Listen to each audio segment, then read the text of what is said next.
Hey, how you doing? I'm sorry. Credit goes to Pretty Cool Tim for making this glorious masterpiece right around when Dune hype still existed. I mean, I can honestly see Joey doing something like this in like a natural episode of Friends, just like a one-act play of Dune, similar to what he did with that one musical, Freud the musical. All you want is a dildo. Tribbiani classic. Poor characterization, weak narration from the plunge over chain, the final relish to the pointless plot. Description is so apparent, the Romans held some in the 1,000-yard stare. Book is thick, but nothing will stick. Gotta take my chances, well, that flick. But the worst of all, the reason I weak, we didn't get far on the 8-page steam. Where can I find this story? Bookstores closed, cafes packed, nothing left to do but sing a little rap. Well, now I'll just keep waiting. Gotta put the book up in the DVD and take some time, come read with me. Hello, how's it going everyone? Mentat Mike here, ready to talk about science fiction's supreme masterpiece. Oh yeah, that's right, today we're talking about Ready Player. No.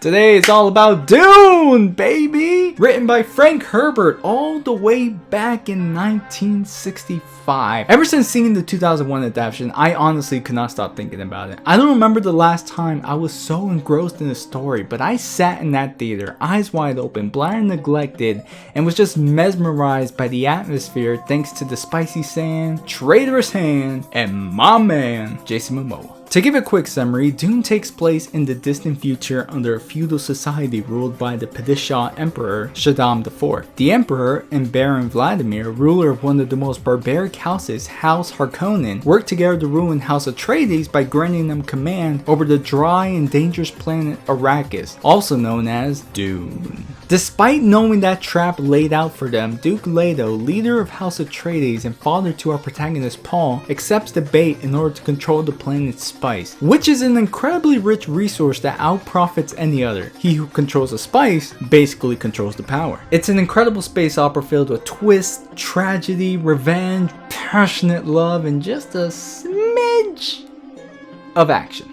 Now I've heard and read some reviews putting this on the same spectrum as Star Wars or Game of Thrones or Lord of the Rings, you know, those classic epic fantasies, but when I was reading it, it felt more Shakespearean. I can't speak for how the rest of the saga plays out, but regarding this book, I was very hooked on the traitorous plots happening in the shadows, and the amount of spice Paul huffs in order to exact his revenge on the villains who did him wrong. Also, could we ponder that out of all these creative, outworldly names, most of which have Arabic origins, our two main leading protagonists are simply Paul and Jessica? I mean, we got characters like Gurney Halleck, Baron Vladimir Harkonnen, Reverend Mother Gaius Helen Mohiam, and there's just Paul. Nothing wrong with the name, of course, but with the cast of characters, you're just gonna throw in a Paul? Just Paul?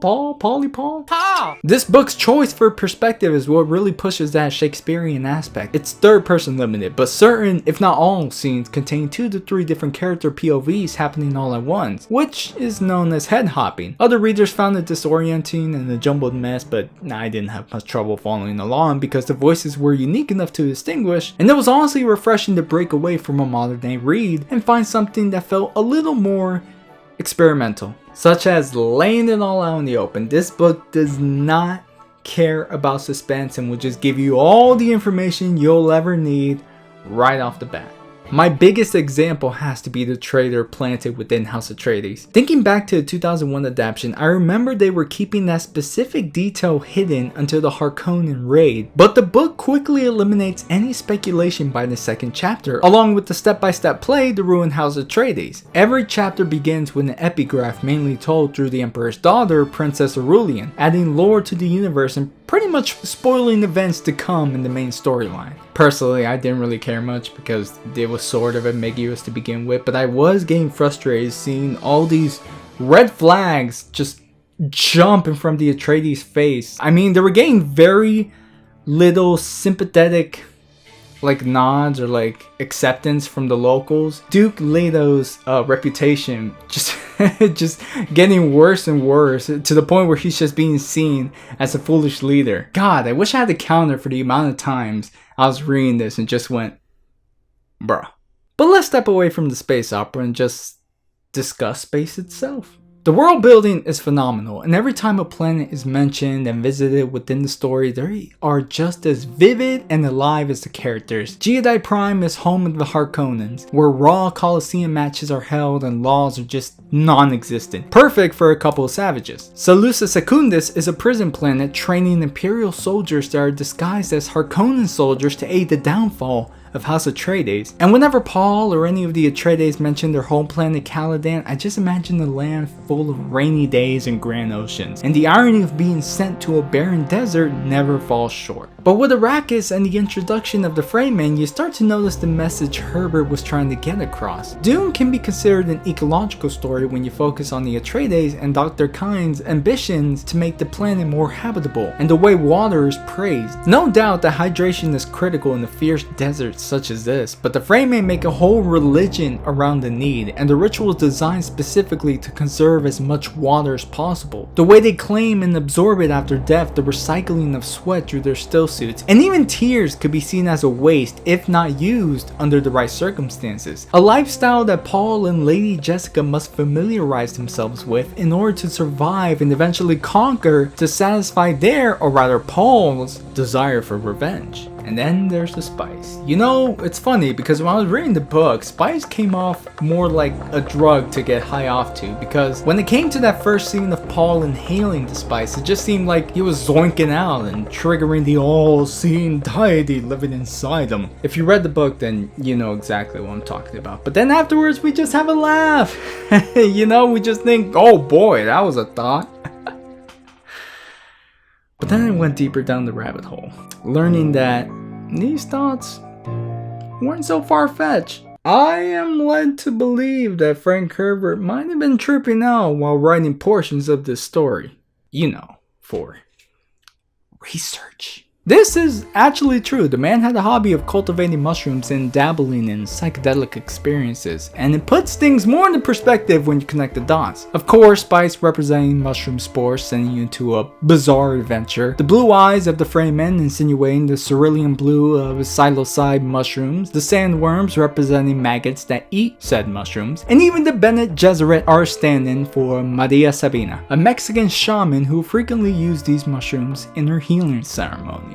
So yeah, Frank Herbert was very engaged with his environment. Hallucinogens aside, I did enjoy the elaboration of this framing culture most of all. It was amazing, but not so surprising. It brought me back to my anthropology class back in college, in which I learned two things. Number one, monkeys have tails, apes do not. Thank you, Dr. Pete, for literally mushing that into our brains every lecture we had. Number two, there is no such thing as set societal structure. Culture varies from region to region, and you can never really know someone's true values and customs unless you yourself are exposed to it. The majority of Dune can really be seen as foreigners adapting to a strange land outside of what they're familiar with. The Atreides, who are so accustomed to regular water, are forced to consider its use and the many symbols and practices it carries around this dry planet. For me at least, the fun was just seeing how these two different worlds collided and interacted with one another, and how they could eventually join forces to take down the true enemies. The world is incredible, the story itself is engaging, so what didn't I like about this book?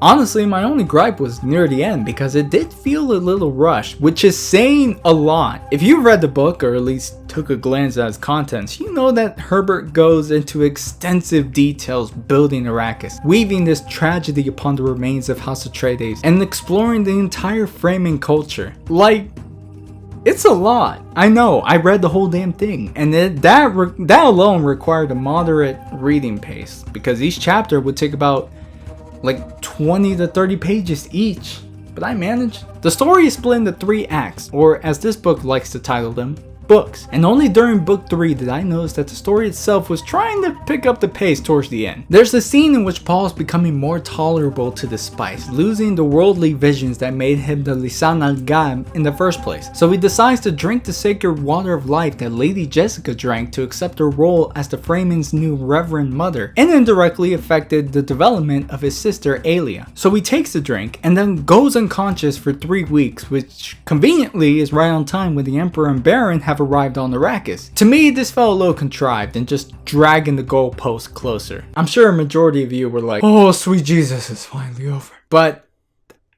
I don't know, it just felt a little out of place for me, especially seeing how it was originally flowing. I mean, we never really did get to see Gurney get his revenge of Raban, did we? I mean, it was set up to be something that was a task that had to be completed, but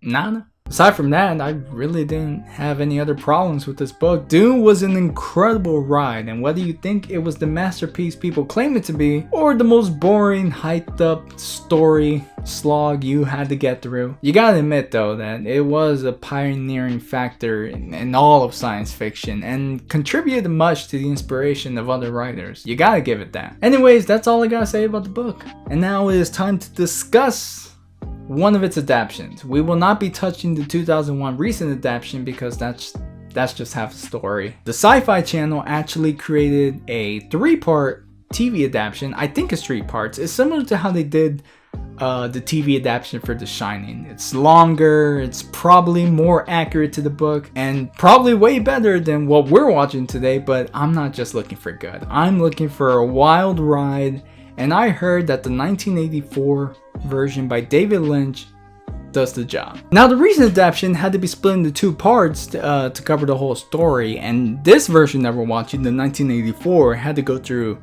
7 drafts, and an hour was cut off from its original 3-hour runtime, making it 2 hours. 2 hours to cover all this. Just what did they have to sacrifice and, more importantly, change to fit the runtime? Well, that's what we're gonna find out today, so sit back, relax, put away that Slice Star. We are not getting hyped for this, although some might consider it a recommendation. And join me as we enter the world of Dune.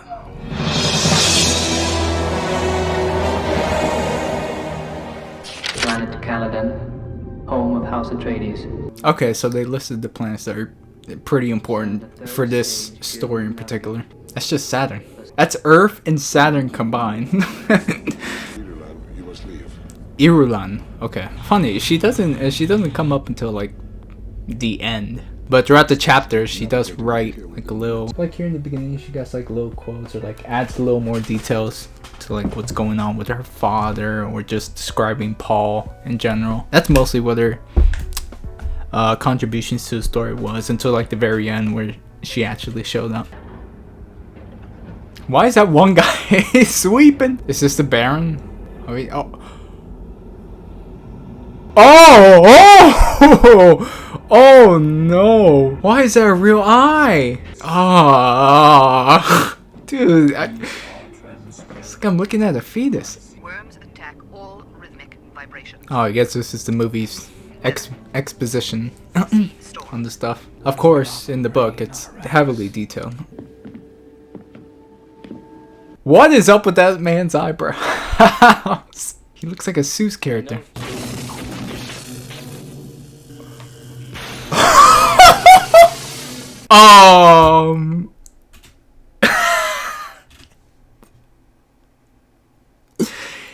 You know, I was... What the fuck, man? What is this? They became Roblox characters. I hope they never pull that out again. I don't think I could take another scene with that. The Harkonnens are our enemies, yes. But behind them, I suspect, is the Emperor. Wow, suspect or like right on point, because it's just a feeling. I don't know, man. At this point, I'm kind of hoping they get to Arrakis soon. That's always the interesting part. It's once they get to the desert. Tell me of your homeworld, Usul. Oh, don't tell me that's the blue. That can't be the blue eyes. They're not even blue. Like a little tinted. The one thing about the 2001 movie is that they showed a lot of Zendaya and the dreams. Although it really didn't have much to do with her until like the very end. I feel like a bunch of that time could have been filled up for something else. Like the dinner party scene that comes up later. But, you know, that's just me. Are we gonna get a dinner party scene? I hope we get one. That was a pretty good scene. Oh, it's a little bug! Yes! I'm glad that they still have pugs in the year 10,191. Stop. Ooh, Put your hand. ooh, I kind of like that. The fact that it's like a little, Hold your neck. it's like a Going to finger back. needle. That's a cool design. I will face my fear. Is that what happens in the box? Oh! The pain!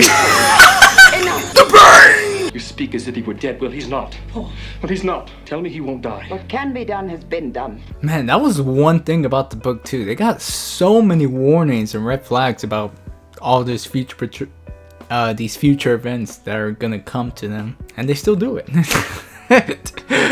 No hesitation, they go all in. Stains become a warning. It is by will alone I set my mind. Okay, I thought it was Hawat himself, but I guess all the Mentabs have that similar design. Whoa, this is a lovely place. Oh, what happened to? Oh, why the stitches? Ew! For some reason, I thought Faye and Raban were one and the same person. I didn't know they were two completely different people, or two different nephews of his. Oh! Oh! That's not a juice box. Yo, I think that was the same suit they used for that one ghost in Scooby-Doo. You know what I'm talking about? The white ghost? I would have to give it to the 2021 version. How they handled the Baron and the way he moves. He definitely looked very terrifying every time he was on screen. Oh my god, I love it. Just has a pug with him. This dog needs to survive. I am rooting for the dog now.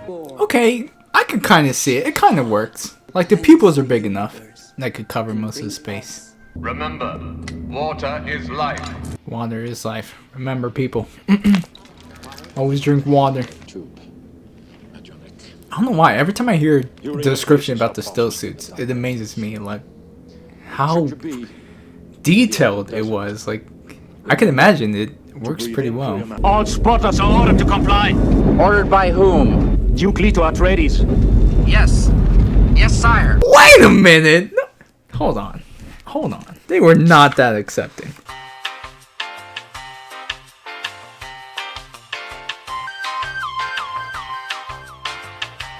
They were not that friendly. Oh, it's Mapes. I must warn you, you are in great danger. There's so much warnings. Like, I'm telling you, man. It's like how did you end up falling for this? Other than it was prophesized. It was meant to be. Oh, I don't think the shield is gonna work anymore. Oh, the dog! Yo, that dog better survive this whole movie. Paul better be holding that dog in his hand. That better be the final scene. I want to spit once on your head. Oh! What the hell? He's crying. He's crying! What does that mean, Fighter? Tears. What do they mean? These tears. What? My Duke unleashed a stank of death. I'm alive? Yes. It kind of sucks. Like, in the book, he cleared out an entire troop. Wow, that just makes his death kind of meaningless. Dude, this scene in the book was much more chaotic. He was just spouting nonsense left and right. Not nonsense, but, you know, the future of what he saw. Even his mother could not comprehend.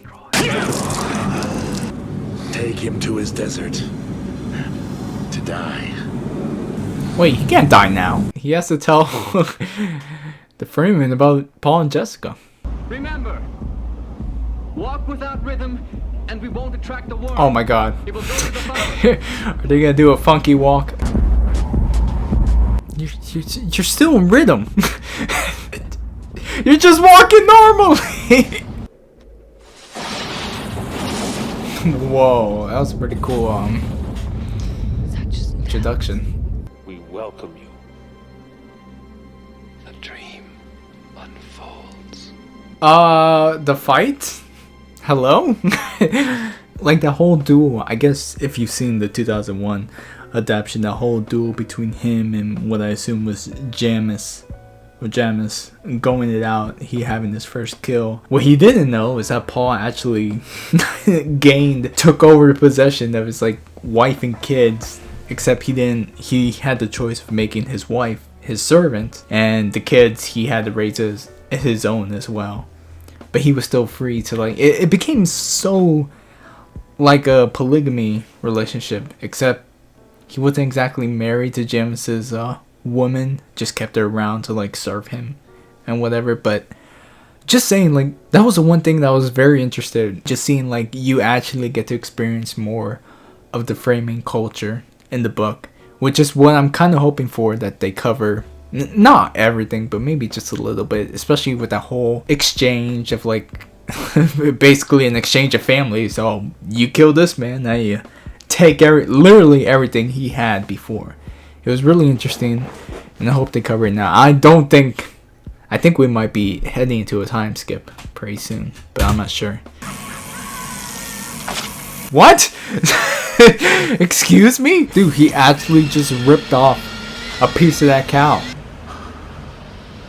I don't think he said a word this entire movie, except in that dream. He has not said a word, has he? He's just been there making this pretty boy smile like, This is actually the stuff I'm interested to see. The stuff that I read coming to life. This is probably not the right movie, but I'll work with it. Forget horror. Forget the boys. I already forgot their names. It's just Paul and Chani. They're exchanging the water of life. If you couldn't tell. They're exchanging the fluid. Alright, I'm gonna stop.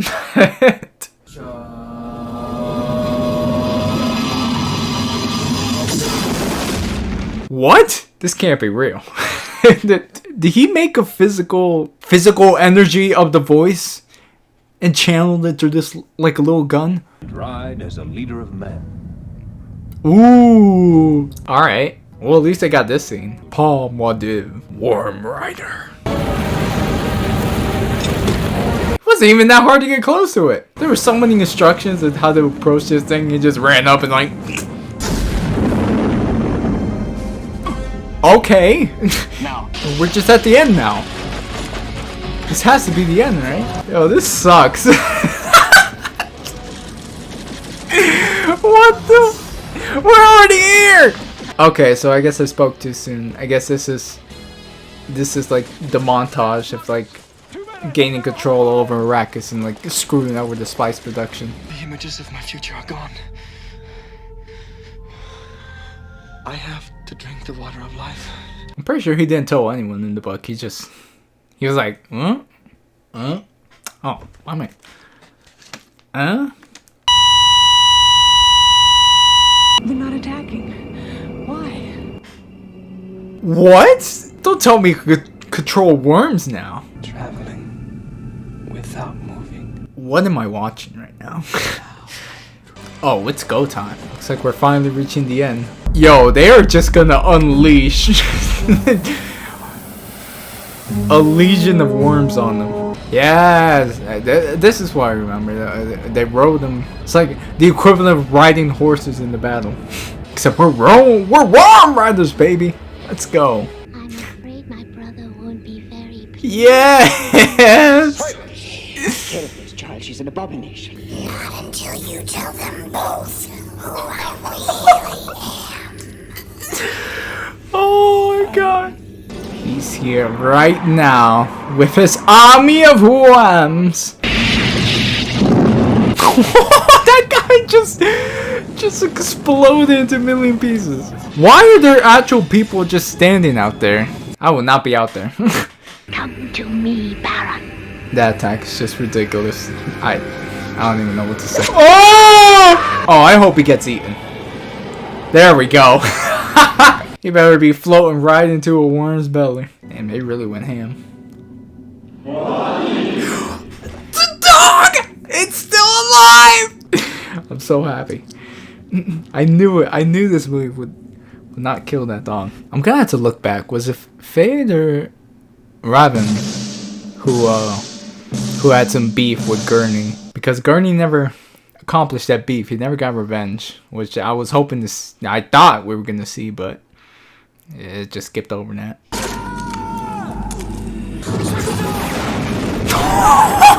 What the? Alright, Alright, the knife was good enough. You had to... I'm gonna make a quake. And the sun will rise and shine upon the dawn of a new day with my scary sister and my blue on blue eyes. For he is the Kwisatz Haderach. Oh! Is that the end? You know, I really have to ask if the production team actually took shrooms while making this movie, because whatever we just saw was wild.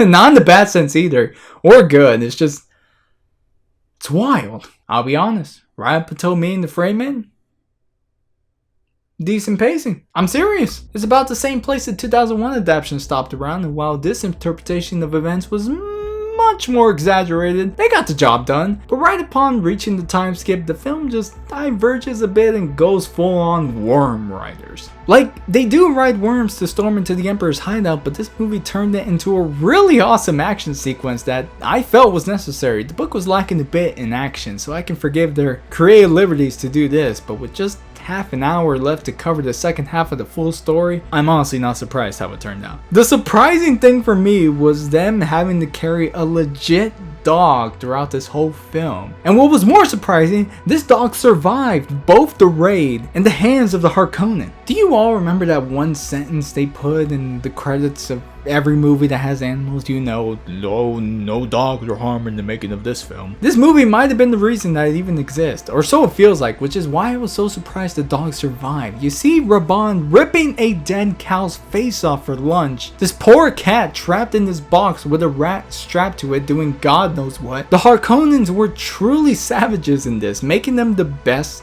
representation. The 2021 adaptation didn't instill that same frightful reaction this one gave me. Just about every scene spent on GOD Prime showed the Harkonnens being evil, torturous, and incredibly disgusting with the way they handle business or how they like to spend their Sunday evenings. The Bear and the Raban were excellent, but Sting as Fade was odd. Like, was he paid just to model? The man didn't speak more than 50 words this entire movie. Nothing but wide eyes and a Cheshire grin until that final duel against Paul. That's how I remember his performance. It was lackluster in comparison with the rest of his Harkonnen brethren. I'm very curious about the direction of his role specifically. But let's move on to the real eye candy. The effects. Don't really need to tell you how badly this aged, but I will point out that a lot of this movie was just unnecessarily off-putting. I wasn't too harsh on the Harkonnens because that's like observing gorillas in their cage. I mean, it's in their natural habitat. Like, what do you want to change about it? But just how much of a fetus emerging through blood do we really need to see? Seriously, this is not a movie to have your lunch break on, because if I had trouble watching some of these scenes, imagine someone else with a very queasy stomach. But it wasn't all bad. There were some set pieces that looked conceptually cool, and the Muppet Worms did have a unique charm to their design, and there were some cinematography tricks mixed with practical effects I appreciated to make some of the action sequences more grand scale. As for the story, I can't say it's comprehensible. It doesn't do any favors for people who haven't read the book and will leave you in the dust with confusion and disgust. I can't stress that enough. It is physically an ugly film. That's the takeaway I'm leaving you with. Lynch intended this to be split into 2 parts, and that gives me hope for part 2 of the recent adaptation. My honest prediction right now for part 2 is that we'll already go through the time skip with some flashbacks inserted of Paul's training and him getting accustomed to the Fremen culture. The events will continue on as they were in the book, small talking child and all. Truly, if they give Lynch more time and an extra movie, this could have been successful. I don't know, I'm just trying to be optimistic here. I mean, I looked up movies on the same year, and these were the ones that were released on the same year as Dune. I mean, how can you not be successful riding this this train of classic successes? You know what? I just don't think the world was ready. No, I don't think this world is ready for repulsing aliens sharding planetary destruction. But this generation, you lovely people, this generation right here, yeah, they're not ready for it either. This movie's a mess, but a fun mess. A mess that won't leave you bored. Just disgusted. Very disgusted. It's a disgusting. It's ugly. It's a very disgusting movie. Anyways, those are my thoughts on Dune. Let me know what you guys thought in the comments down below. Either this movie or the book or the recent adaptation. Either one of those. Not the sci-fi one. I haven't seen that yet. Maybe I will later in the future, but not now.